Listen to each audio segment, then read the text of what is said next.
ইনশাল্লাহ পাহাড়ে উঠে যাব, আমরা ওইখানে গিয়ে দোয়া করেই নামবো ইনশাল্লাহ।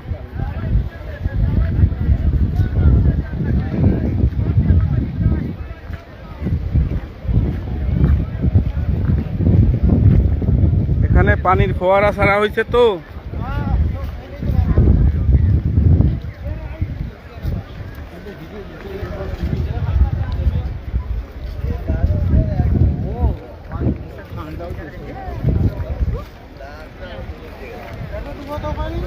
প্রতিনিয়ত দেখেন হাজার হাজার লোক এখানে জিয়ারতে আসে।